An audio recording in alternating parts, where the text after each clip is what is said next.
For those that watch the news while they're in class, which I may or may not, I'm dressed up today. Had a big announcement, and I'll field some questions from that later on. But I'm normally just in slacks, jeans, and a polo, so don't judge me by the tie. I probably wear once every year. I'm Zane Miller. I've grown up in Salt Lake. Larry and Gail raised me since I was a baby. They had 4 boys and 1 girl. My mom was 15 when I was born. They adopted me. So for me, Larry and Gail are my parents. And with that, I spent a lot of time shadowing Larry through various businesses, going to different states and seeing land purchases and what the heck I was doing. I was going to skateboard, hanging out with my friends. And for some reason, I paid attention in the backseat of the car, the rental car, whatever it was, and was able to use some of that knowledge and experience later on in life that I'll touch on. But went from there to obviously really into snowboarding and skateboarding. On my first contract with Smith, some classes when I was 14, and just kind of carried on from there. I bought signing contracts. There was a little bit of law stuff in there. Learned how to network, market from a very young age. High school on the east side, baseball there. Always been into sports, obviously being around the Jazz and Salt Lake Bees. I'm a total sports junkie, so when I've taken AC classes in the past, we've totally geeked out on different brands that are in those areas, and just had a lot of fun. So anyway, graduated from homeschool, and Larry passed away shortly after that. I was 20 years old, and when he passed away, I decided I'd have more of a career in the family business than I would have tried to fly down hills for a living. And so dove right in. During my time snowboarding, I started sweeping lots and washing cars. Did that for several summers. And right after Larry passed away, my first real job in the company was working for our retail apparel company that we no longer own. We've sold that, unfortunately, called Fans. Did purchase them about 5 years ago. And anyway, worked in the warehouse there, was a buyer's assistant for stores. We had over 100 stores across the United States. Sold that to Liz. And then went to a place called Miller Motorsports Park, Motorsports campus, and worked in sales there. And it was quite an interesting experience, as motorsports is not huge here in the state of Utah. And, Larry got carried away with a passion, and then moved from there to real estate. I did property management of all of our dealerships. We owned land, the buildings, and handled all the maintenance and upgrades that manufacturers required from us while we owned those. And so I would travel around and do maintenance checks and deal with contracts there and all sorts of stuff, government incentives on lighting. And it was a total blast. And then went from there to selling cars and doing finance. Did that for about 3 years. Got tired of it. Unfortunately, the car business is not very friendly on hours. As I'm speaking in front of faculty, right? They've done all of those hours pretty well. And then went from there and worked at the arena. Did director of events there. So all the concerts, family shows, worked with promoters, did, media buys, strategies, ticket sales, all sorts of stuff on that with on sales. And then moved to special projects there, some sustainability stuff as I chaired the sustainability committee for sports entertainment, as we are all consumer facing. A lot of that happens to do with plastic cups and forks and to enjoy services that we provided. So I chaired that committee, as well as president of the Tour of Utah, which is a cycling race that we had. And when we sold the Utah Jazz last year, crazy to say, we sold the engine that funded that with our sponsorship team. And so we've decided we still own the licensing for it and everything, and releasing it to a company that's trying to put that together. So there'll hopefully still be a bike race in the state of Utah at a professional level. And then when Ryan Smith purchased the Utah Jazz from us, stayed on for a few months, and then decided to transfer back to Larry H. Miller companies. So now I am doing special projects at Larry H. Miller Group, helping master plan Daybreak and some other areas around there that we're looking at doing. May or may not have a golf course involved if we get into the golf. And so just having a lot of fun there. Rebrand the company as we're doing a lot more B2B stuff, and just kind of want to be able to tell our story to companies that are looking to acquire or do business with. And I also do a lot of project management. I work with our analytics team that breaks down deals and does all the fun numbers and research and everything. And I work with a team of data engineers to build a data warehouse to streamline a lot of those researching processes. So that's kind of what I do and who I am and my journey to that. I decided I'd probably take most recent affairs in our company and talk about COVID and what we had to do to kind of restructure things and get through that and look at burn rate and all sorts of fun stuff that comes with businesses. And unfortunately, the ugly part of furloughing employees, which I think everybody had to look at doing and make that really hard decision, or even laying people off, which was awful. And I'll kind of touch into culture. One thing we've always prided ourselves on is culture. It's what's made the Miller kind of our special sauce. And we're looking to build on that as we get into the PE realm, investment, even purchasing some more operating businesses. Selling some off right now. So anyway, COVID happened. Rudy tested positive, kind of shook the world. I feel like that really kicked things off here in America. It was a scramble time. I remember watching the game. I believe it was in Oklahoma City, and it was tip-off time. You know, people were just sitting there waiting on TV for tip-off, and something just didn't seem right. You saw a doctor scrambling out from Oklahoma City, a positive test, and saying, "Hey, we need to get everybody off the floor and everybody out of here." And I was at the arena at the time. It was like, oh wow, Rudy played here last night. We've got to, hit the ground running, and we brought in a team to sterilize the entire facility and kept people out of the arena for 2 months. It was pretty crazy, and then we slowly had people come back to work, and we really had to look at the art of the game, break things down, look how people were consuming stuff, how people were holding on to their money, if the government was going to step in, which they ultimately did. We started doing a lot of our apparel sales and consumer goods online. And we started working with the league, getting involved everywhere we could to control whatever outcome that we possibly could. And that's, I think, where business is really, really fun, to get into the nitty gritty, whether it's with Daybreak and getting in with the city and city councils and the master planning and government at any level, and try and, I wouldn't say sway or persuade, but try to have an impact to make the area better through the impact you can have as a business.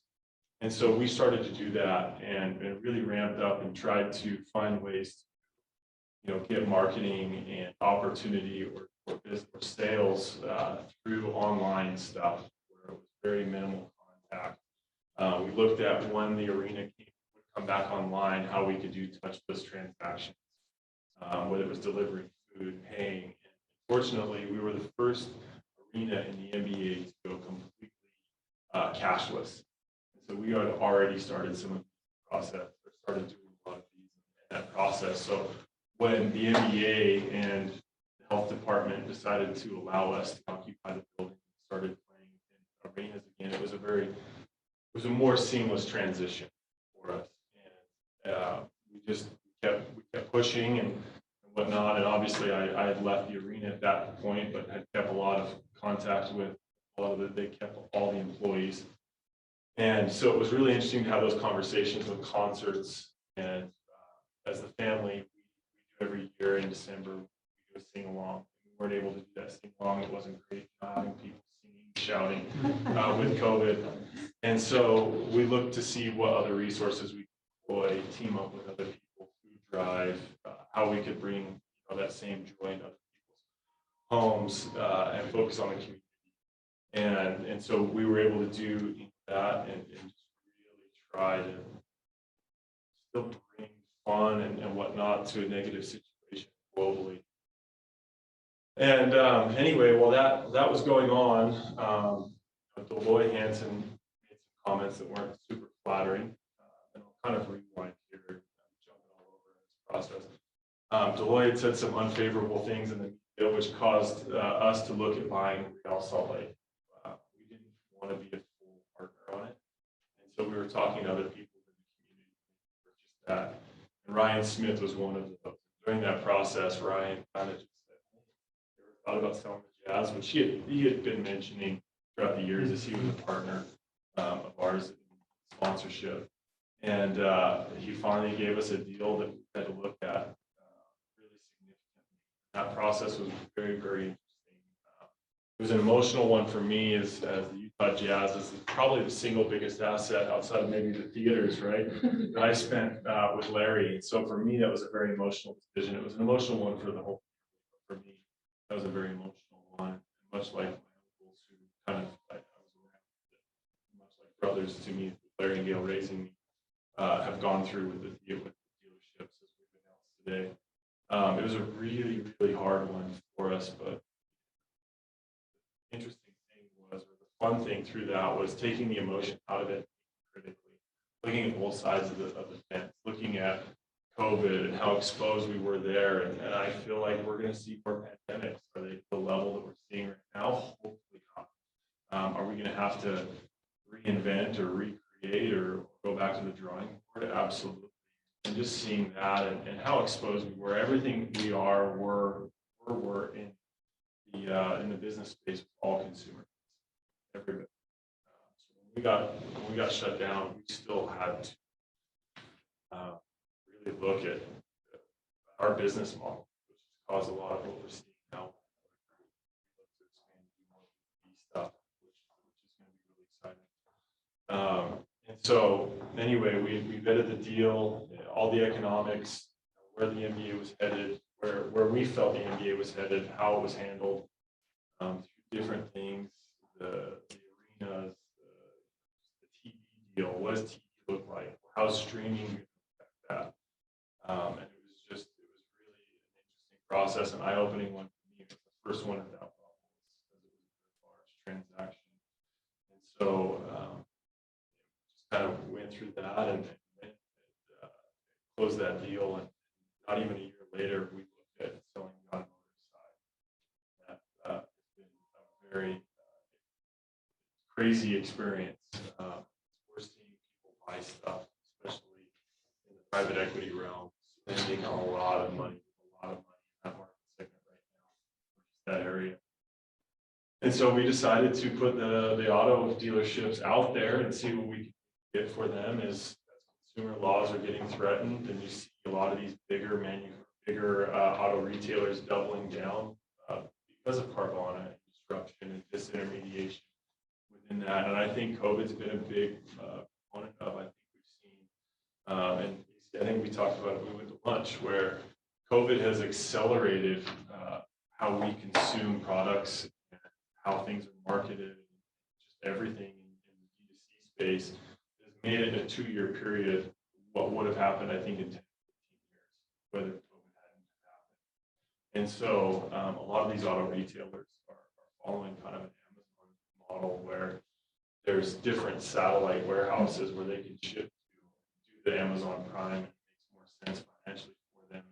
So these bigger retailers are looking to try and keep up with Carvana and how to do that. And so they want a bigger footprint nationally where they can send cars or warehouse those at offsite facilities and whatnot.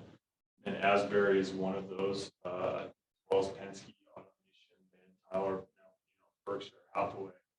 And so that space is going to be very interesting to see how it transforms. I don't think it's ever going away. The manufacturer wants to take on all those employees. We had 7,500 employees and 64 car dealerships. That's just one auto retailer. We were 8th largest in North America, and to look at, there'll be over 150 doors now as Asbury purchased us today. And so it's just going to be really interesting to see the automotive space. I don't ever see it going away. I don't see, like I said, the manufacturer wanting to take on a lot of those employee benefits, insurance, just all the logistics that go into that. So it'll be It's very, very, very interesting to see how the manufacturers do that space. Yeah. Is it harder now on the auto industry because of the rising prices on used cars? Yeah, it's really interesting how the new car space has been so hard to get. It doesn't make sense to me what people are paying, especially on used cars. But used cars are the only things that are built and on the road. Put it in perspective, I ordered a car in January 2021 F-150.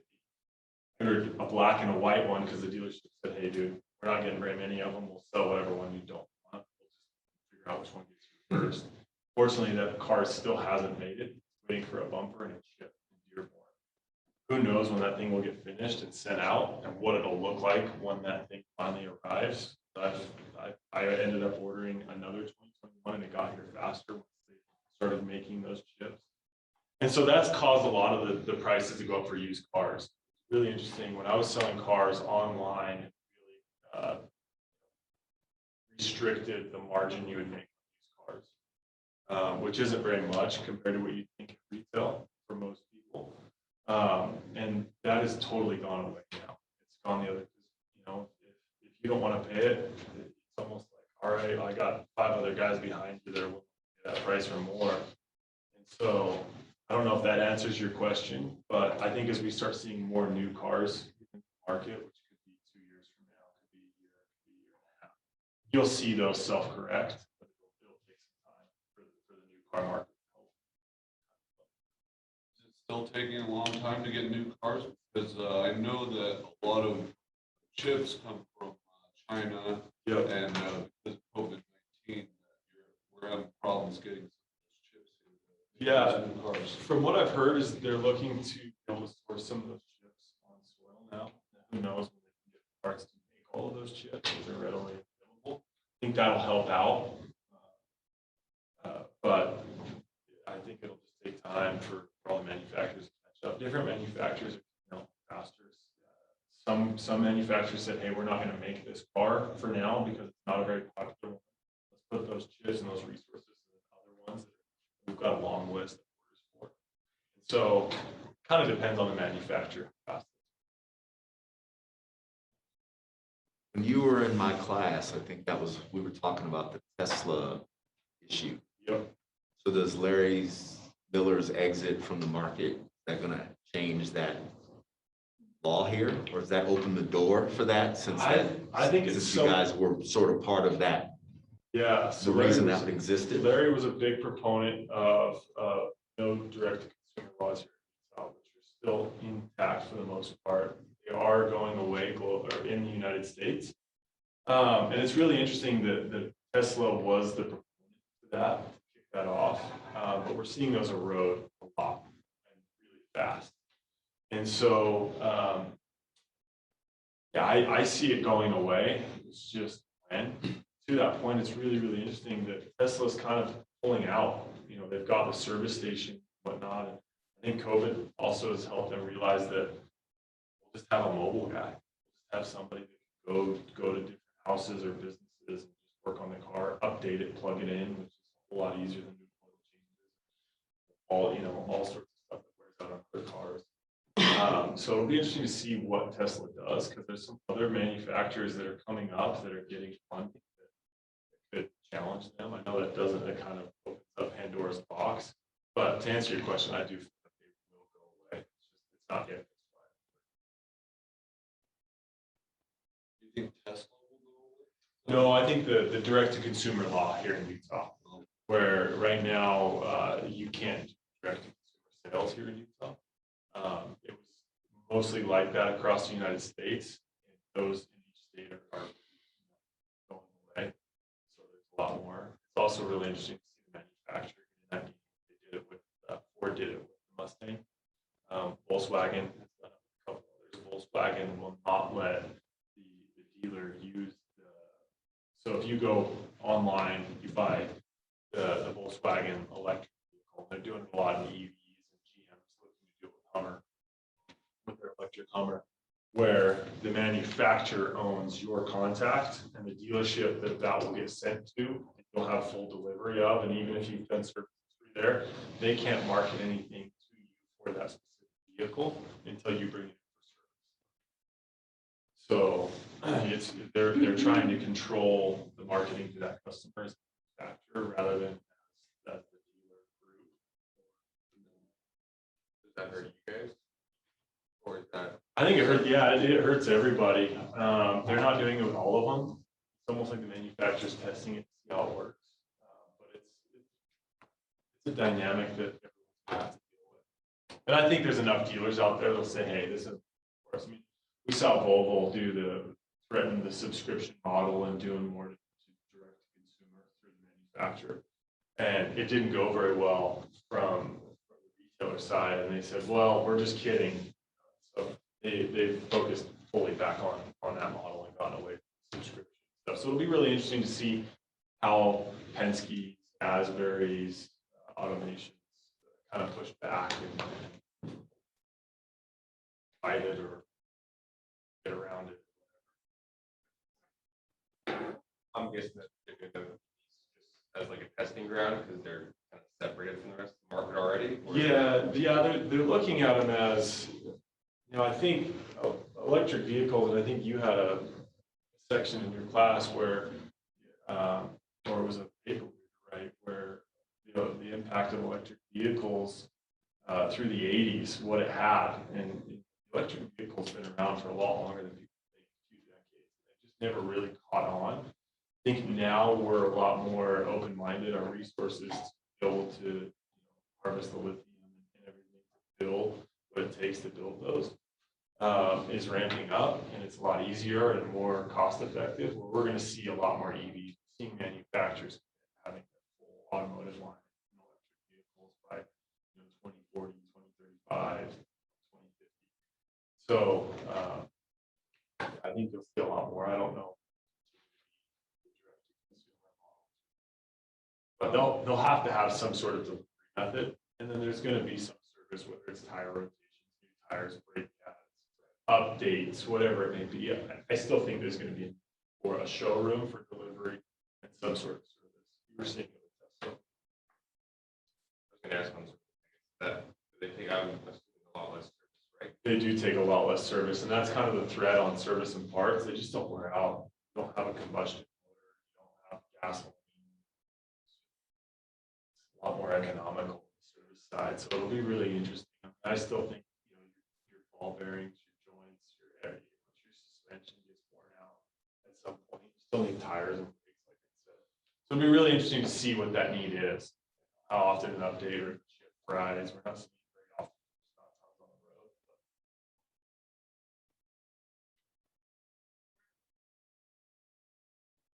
Tell us about the entertainment industry, how COVID affected the companies you guys own for entertainment. Yeah, it affected them a lot. It's really interesting, being on the outside now, but knowing how it all works. Different acts, not to get into the political side, but different artists, acts, whatever, think differently, which I think is an awesome thing. And how some are hesitant to go out on tour, and some are just like, hands, we'll go out on tour, we'll do what we can, protect whatever we can, and we'll just do it.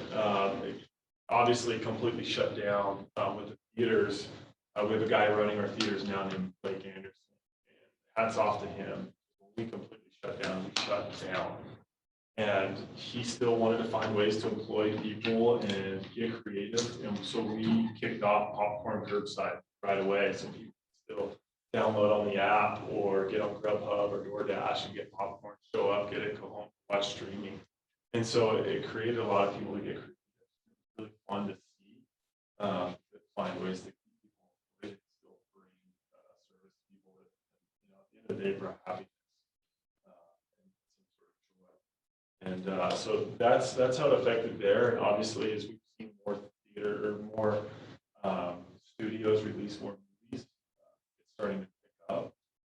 I don't think we'll ever see movie watching like we did, because we've taken advantage of the closure and done a lot more VIP seating, which you're seeing a lot more theaters do style rather than stadium style seating. And so So we took that opportunity to retrofit Gateway to full VIP and a few others. So I think hopefully the experience will be heightened because of it. We've had that time. Speaking of Gateway, Yep. I understand they're getting renovated and there is a game room for gamers that is that was part of the new renovation. Yeah, I don't know a whole lot about that side. Unfortunately, I'm not a gamer, but I do know that that was one proponent. We were looking at sports entertainment as the NBA was rolling out an esports league for their basketball teams. Esports is insane. I know I'm kind of in the millennial space, but it's unfathomable. Like Twitch, the amount of money, the economic engine that drives esports, and I'm sure there's a lot of people who are like, "Are you kidding me? How do you know how to play esports?" But it's something that's evolving. I think it's got some steam. They're filling out Madison Square Garden for a week in a row, and you're seeing kids make millions of dollars playing video games. Awesome! It's crazy. It's interesting. On that sports and entertainment space, so when the Jazz were sold, did you guys own the arena as well? Yeah, so we own the arena. You still own the arena? So no, that was in the deal. Okay. We still own the practice facility that you see right off 13th South and 5th West, probably more like 14th South. So we still own that. It's on a 5-year deal with an option to purchase. It'll be interesting to see what Ryan wants to do. Looking at the community, Silicon Valley, Silicon Slopes that's out there. I don't know. I haven't heard from Ryan, but it'll be interesting with him being a Utah County resident. What he will do. I can imagine him moving the theater or the arena. You might see some games played down there, practice facility, something like that. So that's on a 5-year note with an option to purchase, 5-year lease with an option to purchase. The arena was in the deal. The Jazz, obviously, we tried to package the Bs. We didn't understand a whole lot about the Bs. Since then, we've decided to keep them and go full steam ahead. There's a couple other sites we're looking with. As any of you guys that have been to a Bs baseball game, the stadium's pretty run down. We're, I think, the 19th oldest stadium in minor league baseball. And so kind of get into that. I've had some meetings with Mayor Mendenhall recently. The ice sheet being fully paid off from the Olympics. There's a few bonds that we can apply for to help renovate that. I don't know if that's enough to bring it up to the standard of what some of these minor league baseball fields are being built to, or stadiums are being built at. So we're looking at some other options, whether it's the Point or Daybreak. We've kept that, and if we move it to Daybreak, we think it'd be a really cool anchor piece out there. But it's still kind of up in the air.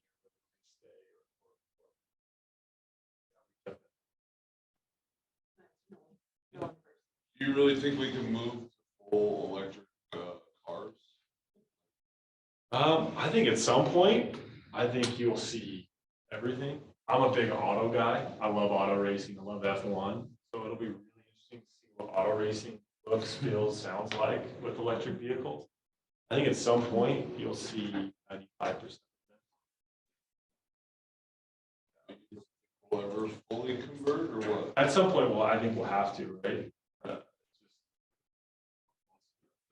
restrictions, there's only so much resources. Do you think you're gonna be able to produce batteries to pull up all this lithium from these mines or what? That's a really good question. I don't have the answer to it. It'll be really, really interesting. I think there's stuff on both sides of it, whether it is mining fossil fuels, gas, on, or if it's just being able to harvest enough resources to build batteries and everything else. I think there's a lot of ambition for these manufacturers to commit to it, and there's some states that are wanting to only consider electric vehicles. You're seeing taxes be more favor of electric vehicles in different states. So I think there's so many things at play. It'll be really interesting to see, but I think there's a lot of people that are jumping on it because it might be the socially responsible thing to say right now.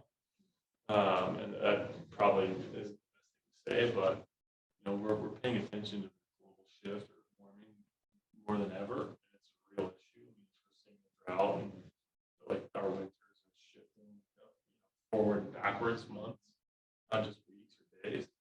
But it's something I think we really need to look at and our responsibility on it. Do you think we're ready at this point to move to fully green energy? Do you think we've got the technology for it? I think we for sure have the technology for it. We have the resources to turn gas stations, charging stations. You go on a road trip, you go to St. George, you got to stop halfway through. And where are you going to stop? Not charging stations everywhere. There are charging stations. You got to kind of map out the logistics of it. So I think there's a lot of things we've got to develop. Whether it's travel, the distance on the charging station, accelerated charge, gas stations. How does that all look? So there's a lot more than just producing the vehicle and harvesting the resources to make those. It's all logistical stuff. Would the governments be helping you create these charging stations? If Yeah, there's- are moving towards these, like, are they gonna provide money for you? Yeah, there would be incentives. I mean, we're not in that space of C-store. We got in it. We decided we weren't very good at it, so we sold the three that we had. And so I do know that there are government incentives for buildings that build charging stations out front of, within their parking lot. And so there is incentive from the government. I don't know to what extent. I was gonna ask, you kind of partially answered it, I guess, but so the dealerships wouldn't be involved at all in that? I mean, is that something dealerships would ever be involved in, or is that all? We haven't had to build any in, Subaru's not making a full electrical. Ford has, we had Volkswagen, and so the manufacturer isn't requiring charging stations. I imagine they will. So when you build a dealership and you've got your agreement with them, there's certain requirements that they make.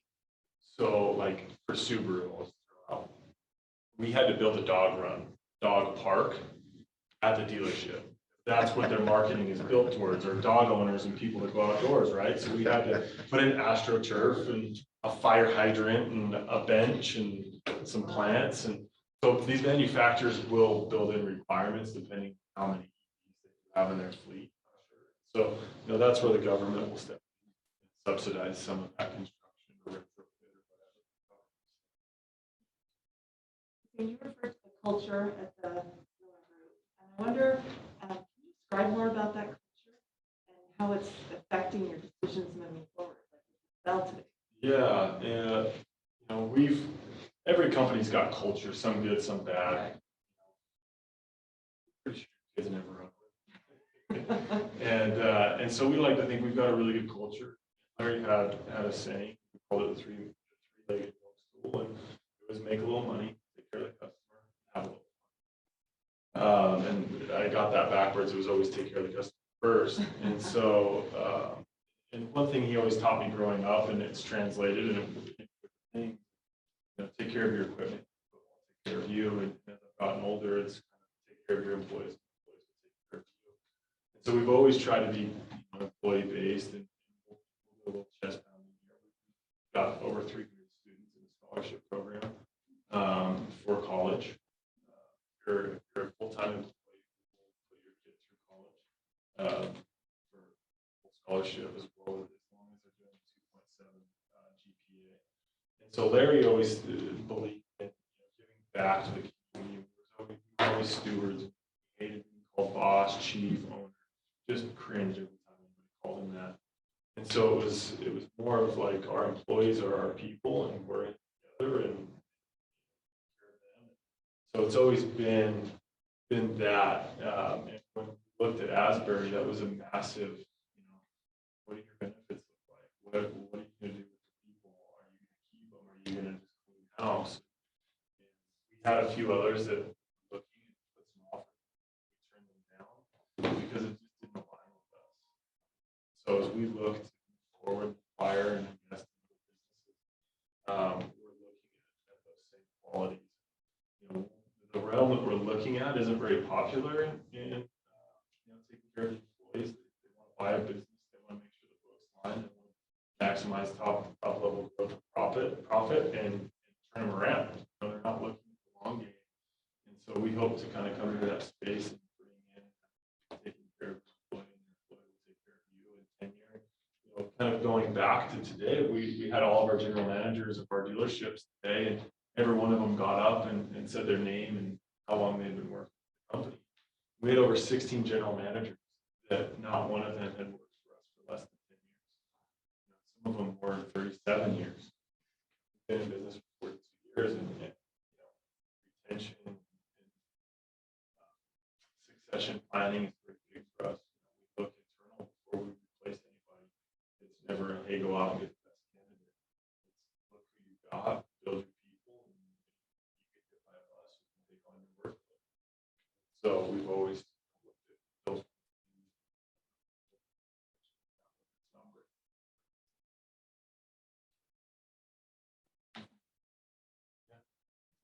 Uh, 17 years ago, I took a class from Larry at BYU. BYU, Yeah. okay. I'm a And, little jealous, I'm not gonna lie. I wish I, could see Yeah, notes or it- recordings from those classes. It was a great classes in the summer of 2004. But I remember that, and part of the class, he told us all about, how the company began with its roots, in the auto industry. And it's a great class, but I'm curious what you can tell us, about the future strategic plan of the organization, now that you're divesting in the dealerships. There's going to be like a big influx of capital, and like what's next? Yeah, that's a really, really good question. We haven't all got in the room, put on boxing gloves with our entire C-suite family and figured out what our, next goals are, or market segments we're gonna go chase. To be completely honest, Ryan, one of Ryan Smith's partners that brought in with the Jazz, is the owner of Excel Partners, which some of the seed money for Facebook and Twitter and some of these other companies, and one of the largest PEs in Silicon Valley. And we've put some money in with them as a company.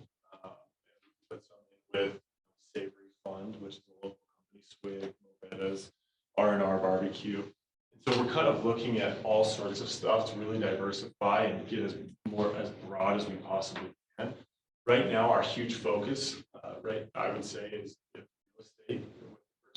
Daybreak. We're looking at other things that we can plug in, whether it's a home building company or more commercial minded stuff, but more in the real estate space. We're looking at some land for some industrial space out of state, kind of touching into the Amazon model. There's a lot of need for warehousing for Lowe's, Home Depot, other box stores like that, where they have satellite shipping a little more economical for. And so right now, that's probably our biggest focus. I wouldn't be surprised if we get a pretty big deal offer to buy a company or two within the next 30 to 60 days. Out there, we've had a massive liquidation event with how completely get rid of everything. So it's a really interesting dynamic. So I happened to be in the company when Larry built the bridge, and that was so very important to him, and it ties into Salt Lake City College. Would you like to share about the bridge? Yeah, do you remember what year? Was it a 20 or 25-year employee got that? It was a 25. I think it was the 25-year. I think it was a 25-year. Yeah, Yeah. and I can send a link to the story that can be passed out after this. But Larry, kind of going back to the culture, Larry always looked at somebody that tried to create an opportunity. Oftentimes growing up, you don't have to blow somebody else's candle out, just let yours shine. And oftentimes he would help bail other businesses out that were a competitor within the valley, because there were jobs associated with it. There were employees and families that depended on those incomes to just live. And so to that point, the bridge builder was, it's a sculpture of a bridge that Larry had. He gave it out as a 25-year gift. And once I send the story, the poem out, it'll completely make sense. But summarized, it's an old man who crossed a river and had a little bit of a difficult time. And so he gathered resources and went back and built a bridge. And this little kid comes by and goes, what are you doing wasting your time building this bridge? There's no, there's no use. There's not a lot of people that come by. You're going to spend the rest of your time building this, and who knows what you'll have to enjoy after. And he summarizes more or less saying, I'm building this bridge so that you can cross it easier than I did, and you can even go further. And that's how Larry always looked at it, as every opportunity was a bridge for somebody else to do the same, provide more, go further, learn something. One thing that he said, and I actually had it on my notes to talk about, is learn on somebody else's. He had a lot of really good employees, and unfortunately didn't stick with us very long. But he also wanted them to go on and pursue their ambitions, try to help fund them, give them opportunity to go do anything that they wanted to create an engine that would be sustainable for other people. Well, it's obvious that you probably could have gone to any college you wanted to. What made you decide to take classes at Salt Lake Community College? And the second part is, how have those experiences impacted you? Man, that's a really good, kind of loaded, broad question. So I am a homebody, and obviously, Larry was a massive proponent of higher education for everybody else but his own. It was really, really, really funny looking back at it now. I kind of chuckle because now we've got a board of directors and there's a lot of bylaws and requirements to have a college degree to be able to director. And so to answer your question, that's why I went back to school. But Larry always said, why would you want to go to school? Start working and work your way up, and I'll teach you everything you need to know. And you'll just get all on the job experience. Well, I kind of fell in that as well as everybody else, a lot of other people in my family. And so I just started working my way up, and I kind of did a U-turn in my career and decided to go back to school, go to school out of high school. I never took a class out of high school. And so I kind of had to establish some stuff and get going. And so I chose Salt Lake Community College, and instead of transferring sooner, I really liked it. I liked the ease of the campus. I enjoyed the professors, and not just because one of them's in this room. Sorry, I got Larry's emotional stuff. You ever watched interviews with Larry? I mean, AC's had a massive impact on me and other professors, and I just had a blast. I hated academia. I just can't make money in academia unless I'm teaching something. And then you still can't make money. Yeah. And one of my first semester, I had AC, and on it had Ashley Cox. And I don't know if he uses this joke every time he walks in, but he kind of walks in and, student I might be able to get along with. Walks in the front of the room and says, you're probably expecting some tall blonde by the name of Ashley. And we all kind of chuckled, and we got along really well. And, I love Nike, and I was involved really big in Nike, Tiger Woods. So there was a lot of modules he had in that class that we hit off really well and caused deeper conversation, and conversations after class and in class and whatnot. And so that had an impact on me, and that was a big proponent of me staying here, not transferring sooner. And I've just really enjoyed it. Obviously, my family's got a deep tie with Salt Lake College, and I know my mom served on the board here, and now has Kim that she's married after my dad served on the board here, and so there's a big family in the school, and there's a lot to offer, and it's an awesome resource. So, impact on your career? Impact on my career. I mean, I know you know what? lead family business, but It seems like in academia you hear think critically a lot, right? If I had $1, I'd finally make money in school for every time I heard that. And it never really resonated to me, thinking big picture, the long ball, taking the emotion out of transact, whatever. And it really made me appreciate that concept and looking at both pros and cons of deals. And obviously we exercise that with the Jazz and with the auto dealers.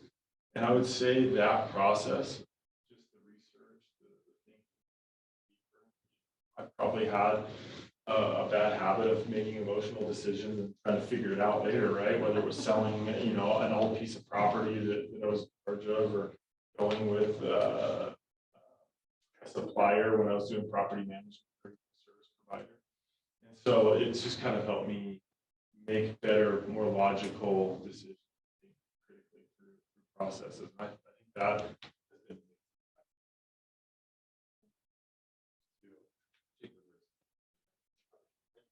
You've obviously done like a ton of different stuff.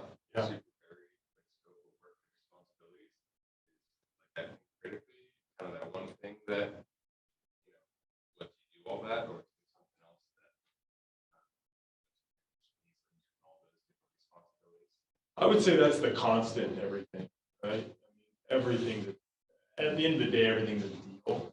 Pros and cons to every one of those deals. And so the more emotion you can take out, you can just look at the big picture and take your time through it.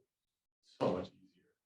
That's just like writing a paper. I was so bad at writing it before it was supposed to be turned in. If I would have started a month, 2 months before, it was a much better paper, much better project.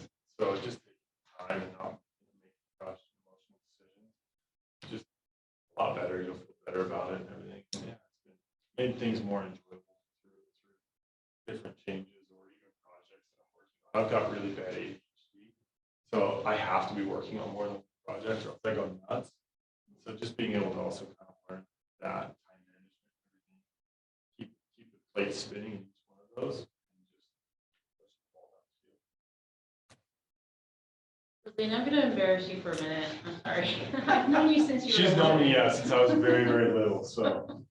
But I mean, when we opened the Mayan, you were washing dishes. First day we opened, the whole family was back there washing dishes. The day we opened the Mayan, 'cause that's where they needed. You sure? I might have been playing arcade games. You might have been playing you might have been hanging out with me. But I know Gail and Larry were washing. The first day we opened the Mayan. But what I wanted to do is dispel any perception that you had some maybe unfair advantages because you're part of the Miller family. And from working closely with the Miller family, I worked very closely with Brian and Roger and Roger's kids. They all had to start out and work harder to get into the positions that they earned. He made you earn your positions. He didn't just hand them out to you. You had to show that you were better than the next guy for that. Maybe a little bit more. Yeah. Yeah, no, the Mayan, I remember, Larry always taught me, you're never better than the guy next to you. You all put your pants on the same way. Just because we've got a lot of opportunities that make you better than the guy you might walk past holding a sign down the street. You just have a little bit more adversity in life and whatnot. And so he always, always made that very clear to everybody. Try to make people feel that when he interacted with them. I feel like it's a big thing for me now having kids. It's how do I make sure I perpetuate that?